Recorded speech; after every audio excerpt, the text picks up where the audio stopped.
عزيزي، انت قدام حدث استثنائي. لا مش عشان عملت فيديو، ده حدث استثنائي اوكي، بس اركن ده على جنب. الحدث الاستثنائي الحقيقي النهارده ان احنا معانا شخصيه. انت النهارده قدام رجل يجمع جميع العلوم، راجل يجمع بين علوم الاولين والاخرين. يا راجل فيزياء موجود، كيمياء تحت امرك، جيولوجيا وزلازل وبراكين لعبته، دين وتفسير وفتاوي، حافظ الفاتحه. باختصار احنا قدام ظاهرة علمية كونية، حرفيا اينشتاين ما يجيش جنبه حاجة. فقبل ما نشوفه وقبل ما نبدأ في الفيديو ما تنساش تدعي لاخواتك بالنصر، تدعي لابويا بالرحمة، وعزيزي الصديق كمل انت بقى. وبعد السلام لا يحلى الكلام الا بذكر النبي عليه الصلاة والسلام. صلى على النبي، حط لايك ويلا نبتدي. ازاي اخترعوا التلفزيون؟ واحد غبي بيقول لي ازاي اخترعوا التليفون. معلش نسيت اقول دي في المقدمه. انت طبعا عارف ان الكمال لله وحده، محدش كامل في البني ادمين، فلازم تلقى غلطه. الحاج غلطته الوحيده انه اي حد بيساله لما بيجي يجاوبه لازم يشتمه. يعني هو لازم لو قلت له اسمك ايه يقول لك ايه؟ واحد غبي بيقول لي اسمك ايه، فعايز اقول لك ان اسمي كذا. ما انت غبي يا ابني. هقول لك ايه؟ ما انت غبي عشان بتقول لي السؤال ده غبي زيك. ايه اخترعوا التلفزيون؟ مهندس اخترع التلفزيون، بس حاجه بسيطه. بكل بساطه الدنيا. سيبك من اللي علموك ان العلم حاجه صعبه ومعقده، والله كانوا بيضحكوا عليك. التلفزيون اخترعوه ازاي؟ مهندس اخترع تلفزيون، خلصت.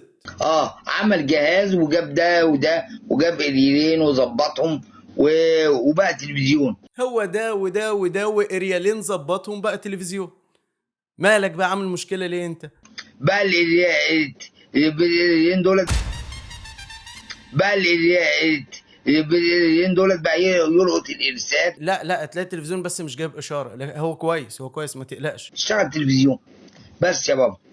يا جدعان عاوز سؤال صعب.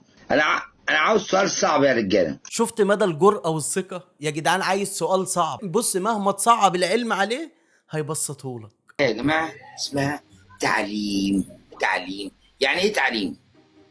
يعني واحد غبي يقول لي يعني ايه تعليم؟ احنا اتفقنا خلاص. يعني انت سألت يبقى انت غبي، فتعرف بقى الإجابة، ما تقاوحش. ما هو غبي. معلش انا فهمته خلاص.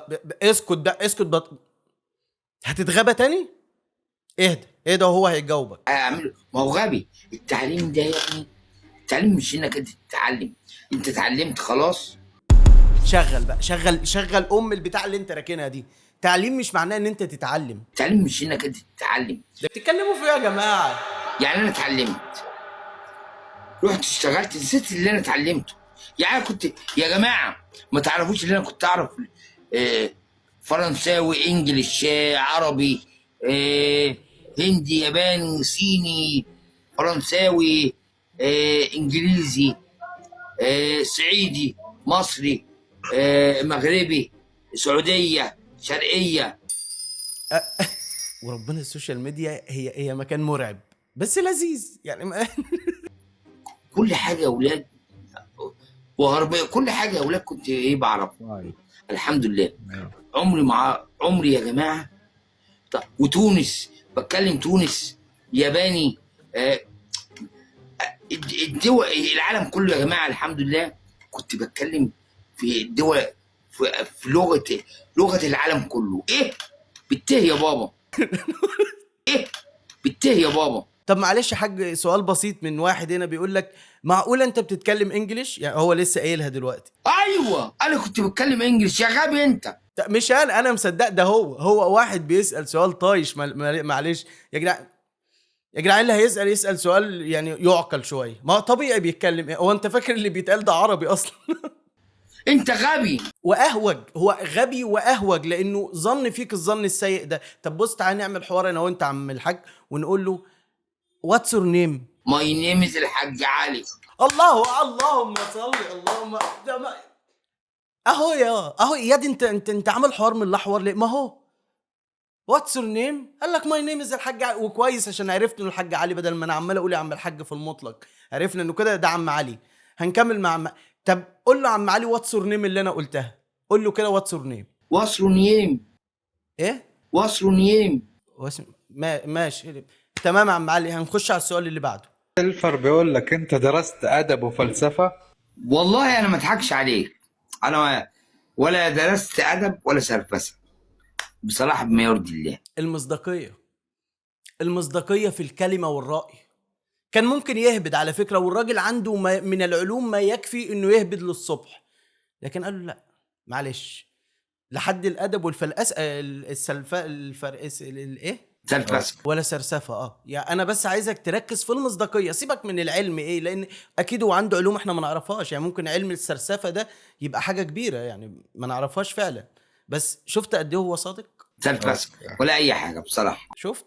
في سؤال ثاني بيقول لك ما هو مثلث برمودا؟ ايه تعرف عن مثلث برمودا؟ مثلث برمودا يا جماعه زي كده عندنا اهرامات في مصر معروفه، ان الاهرامات دي في الحته الفلانيه، او مثلث برمودا برضو موجود في الحته الفلانيه. بس وربنا ما هتلاقي حد يبسط لك العلم بالطريقه دي. مثلث زي اي مثلث، مش احنا عندنا الاهرامات مثلثه في المنطقه الفلانيه، اكيد هم عندهم مثلث برمودا في الحته الفلانيه. حضارات يا باشا، حضارات وعلوم انتوا مش هتوصلوا لها ولا تفهموها. فكرني بيا زمان والله، كنا جنب منطقه اسمها سقاره، يعني بتهيألي معظم اللي في الجيزه والقاهره عارفينها سقاره، فاحنا كنا قبلها بشويه، فكان دايما اي حد رايح سقاره او رايح بعدها يتوه او يسال مثلا والد الله يرحمه، فيقول له عايز اروح الحته الفلانيه زي ما هو بيقول، فابويا يقول له ايه، بعد مثلث سقاره على طول بكيلو، او قبل مثلث سقاره على اليمين، إيه كده يعني. انا كان طول عمري يعني مثلا نقول 14 15 سنه من عمري فاهم انه مثلث سقاره ده هو مثلث كبير قطع الطريق كده، ده مثلث سقاره. طلع في الاخر ان هو الطريق وهو ماشي كده، الطريق عامل كده فاهم، يعني الطريق بيتقلب لطريقين فعاملين شكل مثلث، فطلع هو ده مثلث سقاره، حاجه كده زي مثلث براموجا اللي الحاج بيتكلم عنه. معروف في الحته الفلانيه، معروف. ده اللي لو جبت حفيد هيقول موجود في الحته الفلانيه طبعا. لا سيبك من الحته الفلانيه، انت قلت حفيدك. ده اللي لو جبت حفيد هيقول يعني هو في نتاج من يعني الحاج هيجي منه حاجات تانية تعمل زيه، يبقى في منه مجتمع الحج وكده. مش ممكن، لان ده بقى كل الناس بتهضر اطفال بقى حضرتك كبير خالص يعني. سؤال سهل يا جماعه، انا عاوز سؤال صعب يا رجاله، ايه اللي بتقولوه ده؟ ما هو ده صعب يا عم علي، ده سؤال صعب، بس انت اللهم صل على النبي يعني ترعه المفهوميه اللي مفرقه من بين سنانك دي هي اللي مصعبه الموضوع علينا، لكن انت الله اكبر بسطت كل حاجه. صمم واحد بيقول لي العصر كام ركعه. لا ده غبي بجد، ده واحد غبي بجد. بقى حد يسال عم علي العصر كام ركعه؟ يبدا يخترع لك دين جديد ده انت ما تعرفش، انت مجنون. عد على ايدك كده 1 2 3. واخد بالك، انت واخد بالك من بساطه العلم؟ علمك انجليزي في النص، يعني انت تاخد درس دين دلوقتي بتعرف العصر كام ركعه، عدهم لك بالانجليزي، فيبقى علمك انجليزي ودين في نفس الوقت. فوقوا بقى، فوقوا، بلا مدارس بلا بتاع. 1 2 3 4.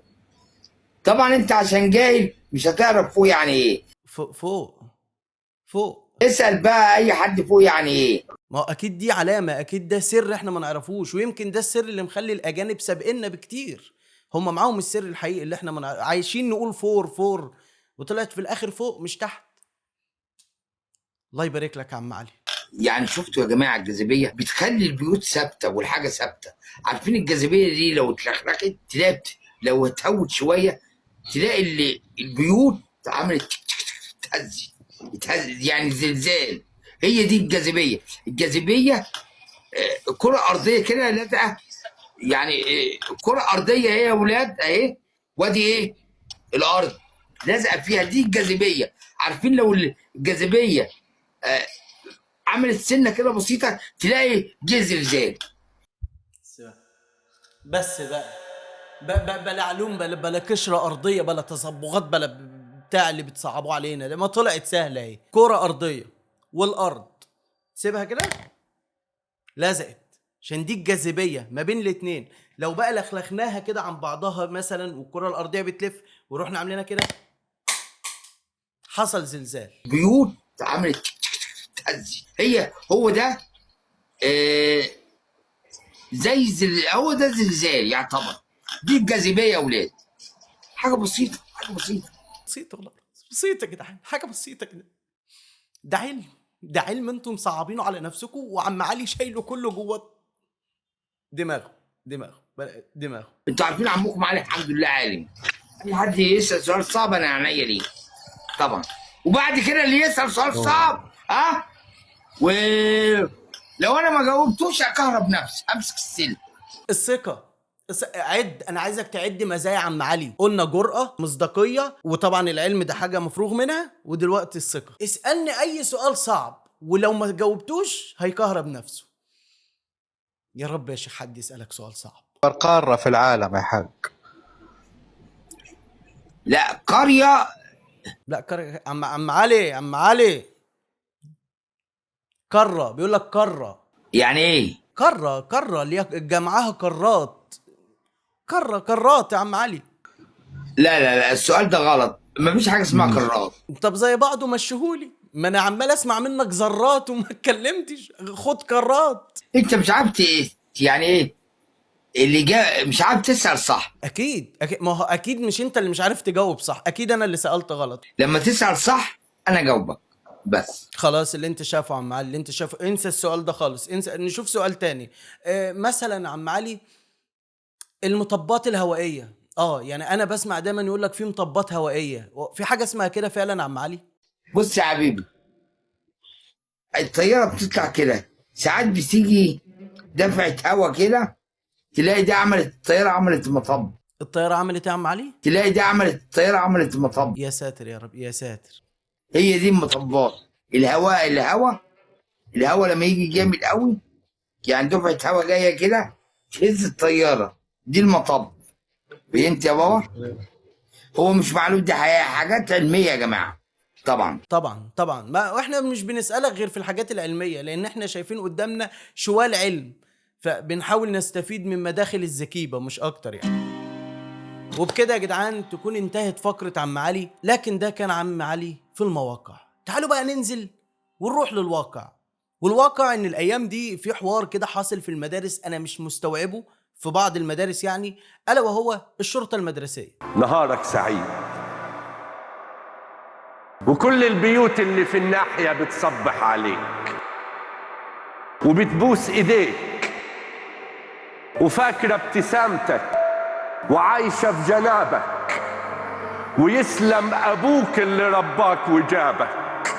زمان كان الواحد يعني، انا عن نفسي فترة من الفترات كنت شرطة مدرسية. أقف أمامكم متأملا في المبادئ التي نعيش من أجلها، إنها دعائم وجودنا. أقسم لكم الله، الوطن، مدرستي. كنت بقف على السلم في الفسحة، لو حد بعد ما الطلبة تنزل الفسحة يجي راجع تاني، لا ممنوع ارجع، وقف كده. اكتر من كده لا كان ليا ولا كان عليا، وكان احيانا العيال بتضربني وبتعدي عادي والله. المهم ان في الايام دي شفت كام فيديو منتشر لشرطة مدرسية جوه المدرسة. هم شوية شباب تحسهم لسه طلبة، يعني هم المفروض دلوقتي يبقوا في الحصص، مش بيعملوا اللي هم بيعملوه ده. بس الموضوع مأفور معاهم لدرجة انك لو غريب عن المدرسة ورحت زيارة لابن عمك ولا لاخوك ولا لابنك او كده، هتحس ان انت دخلت منطقة تجنيد من كم الضباط اللي حواليك والاسلوب يا راجل ده معاهم سلاح.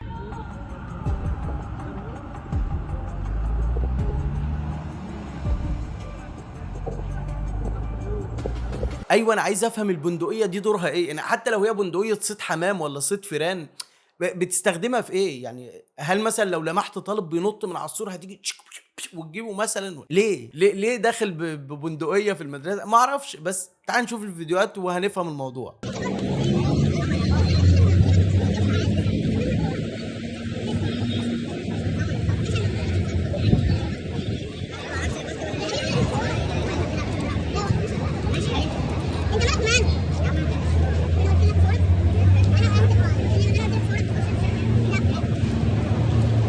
طبعا واضح ان الاستاذ سفروت الصغير ده هو زي امين شرطه او كده. الكابتن الطالب جاي المدرسه بزي مخالف، فما بيبقاش الاسلوب بقى اللي هو ارجع يا بابا خلاص ارجع البس لبس المدرسه ولا بتاع، او المدرس يضربه او المدير يبعت له استدعاء ولي امر. لا، الواد مسكه مسكه حرفيا امناء شرطه واخده للضابط بقى، فاهم؟ هياخده هيشوف بقى يسحب منه الرخص، هيدفعه غرامه ولا. مبدئيا هو في تضارب في الاحجام، يعني واحد سفروت اصغر من الطلبه وواحد اكبر من ابو الطالب نفسه، يعني حاجه كده ما شاء الله ربنا يبارك يعني. بس انت خدت بالك من نظره؟ هاتولي الكلب ده. حرفيا دي نظره الضابط بتاع المباحث لما بنقف في كمين وتلقى الضابط راح ماشي حوالين العربيه كده عشان ايه؟ يشوف اللي ارتبك اللي اتوتر اللي يشك فيه فيقول له هات بطاقتك. دي نفس الاسلوب. انا ازاي هبقى ماشي في مدرستي فاهم، اللي هو رايح اتعلم رايح برجلي مش داخل السجن ولا داخل المركز، وانا ماشي ابص القى واحد اعلى مني كده راح حرفيا هعمل كده. في الوقت ايه الفكره؟ مش فاهمها.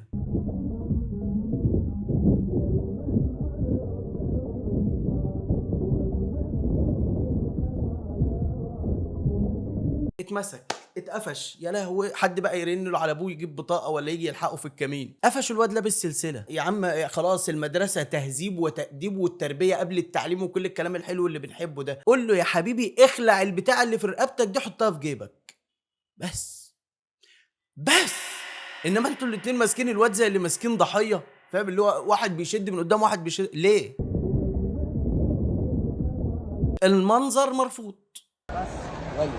هو ممنوع الدخول ممنوع الدخول بالخواتم، حساسات، سلاسل، كبات، كل الكلام ده ممنوع الدخول بيه المدرسه. صاحب انت مأفور ومكبر الموضوع على الفاضي، والخاتم اللي خدته من الواد ده مش بتاعك ومش من حقك، انت خدته من ايده كده. والمفروض ان احنا لسه في اول الدراسه، العيال ما عرفتش التعليمات الجديده او بتاع، قول له اخلع ده حطه في جيبك. لكن انت واخده ليه؟ حتى لو تروح تديه للمدير او للاستاذ. لا، هي الفكره عموما غلط يا جدعان، كلها غلط. ما ينفعش اي دخول. لا ما ينفعش. في تعليمات بتنزل صفحه المدرسه بالكلام ده صح؟ ايوه، التعليمات جايه من العميد. التعليمات جايه من مين؟ التعليمات جايه من العميد.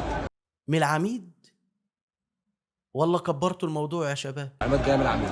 هو الشباب دي في عميد؟ هو عميد بجد ولا انتوا حد منكم بس اكبر شويه مسمينه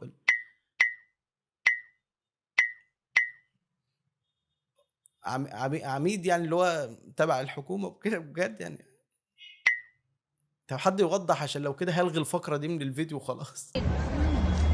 ما تقلعوش يا عم. ماشي انا مش هاخده منك. لا تاخده ده هات او بص دي مش تعليمات العميد بقى عشان تعرف انك بتكذب.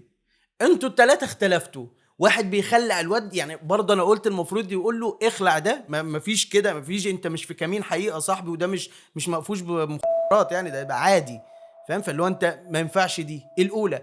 الثاني واحد قال له لا ما تاخدوش منه، فراح الثالث قال له لا ناخده منه. هو العميد قال ايه؟ ما احنا نفهم بقى. ما انا همشي بكلام العميد عشان اللي انتوا بتعملوه ده غلط. خش يا حبيبي جوه، خش يا بابا جوه. ايوه ايوه، اطلع اجيبك وحدات هنا. يعني شوف، هو الكبرياء اللي هو مش هطلع اهزقك، لا ده انا هطلع اجيبك عندي هنا وهزقك. وطبعا زي ما احنا شفنا فتح الاسبرنت وسفروته وراه ورايحين بقى يهزقوا الواد او يجيبوه عشان يهزقوه. تطلع مين انت عشان تهزقه؟ ده الاستاذ بتاعه مش من حقه يهزقه. لو هنتكلم بقى في حق وتربيه وتعليم وبتاع، المدرس نفسه ملوش انه يهزق العيل. غلط بيتعاقب اللي هو بالضرب البسيط والكلام واللي اتربينا عليه كلنا في المدارس وطلعنا فيه. انما انا كواحد يا عم مثلا اخويا الصغير في المدرسه جالي اخويا بيقعد بيقول لي اصل ايه الضابط بتاع الشرطه المدرسيه شتمني هزقني. انت بتعمل مشكله، انت بتعمل كارثه. ما فيش حاجه اسمها هطلع اجيبك اهزقك هنا وفرحان بالكاميرا بيبص للكاميرا قبل ما ينطلق. استعمل قبضة البعبع. ايه ده يا جدعان؟ ايه ده والله؟ يعني انا ما اعرفش هل ده قرار، يعني قرار وزاري من التربيه والتعليم اللي هو يعملوا الموضوع ده، ولا دي مدارس معينه هي اللي جت معاهم الفكره كده، ما اعرفش. بس هي الفكره غلط. انا شايف الفكره غلط بجد، بعيدا عن الهزار والضحك. المسؤول يمنع العيال عن السلاسل، عن الخواتم، عن المظهر الغير لائق كشعر او كده المدرس الاستاذ. اثناء مثلا ما الاذاعه تبقى شغاله يمشي في وسط الطابور، اللي بيلمحوا مخالف خد تعالى اطلع لي بره اطلع لي بره، يلم الدنيا الغلطانه دي اللي غلطته بتتداول اللي هو حاجه هيحطها في جيبه بتاع قشطه تمام، واللي مش غلطته والله عمرهم ما كانوا بيرجعوا حد. يعني عمر المدرس ما كان بيقول لحد اطلع، لان انت بتدي مساحه للواد انه لو طلع يهرب بقى يروح يلعب بتاعه. هم اللي مشوني فاهم، يرجع لابوه وقت ما يرجع. لكن لا، كله اللي هو ايه غلطته بتتداوى بيتداوى، واللي مش بتتداوى بيتعاقب، ولو جه تاني يوم على يعني بنفس الحاله بيتعاقب ويتبعت لابوه استدعاء ولي امر. لكن الشرطه المدرسيه والرهبه والبتاع والطلبه، انا شايف العيال خايفه. فمعلش لا، انا بودي ابن المدرسه دي علشان يتعلم، بودي ابن المدرسه دي بحاول بكل الطرق احببه فيها. واحنا طلبه كانوا المدرسين بيحببونا في المدرسه. باستثناء اكيد كان بيبقى فيه مدرس هو طالع من البيت بص مش غاسل وشه، لكن بالعكس المدرسين كان اللي بيصاحبنا واللي بيهزر، حاجات كلها كانت يا راجل مدرسة الزراعة وانا في اعدادي والله كانت بتعمل لنا حمص عضيت بقي حمص الشام. كان في حاجات حلوه، الواحد كان بيصحى من النوم عايز يروح المدرسه عشان الحاجات دي، باستثناء بقى انك هتتعلم او مش هتتعلم. معلش الشباب دي لو الموضوع ده قرار وزاري وهيستمر، لا يبقى في تعليمات، يبقى في مراقبه عليهم، لان دي عيال صغيره. تخيل انت لما عيل يلقى فرصه انه يسيطر على عيل زيه، الموضوع هيبهوظ مننا وهيحصل مشاكل. يعني هتلاقي شباب مش هتقبل كلامهم وبتاع، وهوب خناقات وتعالى لي بقى بعد المروح وشد حزم وبتاع. لا يا شايف الموضوع كله في لخبطه. انا شايف ان الاداره الصح هي اداره المدرس. انا كطالب هتقبل جدا اي عقاب واي كلام من استاذي، خلاص هو استاذي، انا جاي هنا وعارف ان ده بعمل له كده مستر يا استاذ يا ابله او يا مس. لكن ما اروحش القى شباب زيهم يعني هيعملوا معايا كده. الموضوع يا جدعان اعتقد والله اعلم ممكن يعمل مشاكل. بس حط لايك وخليك زبوطه اشوفك الفيديو الجاي ان شاء الله، وخليك كبير.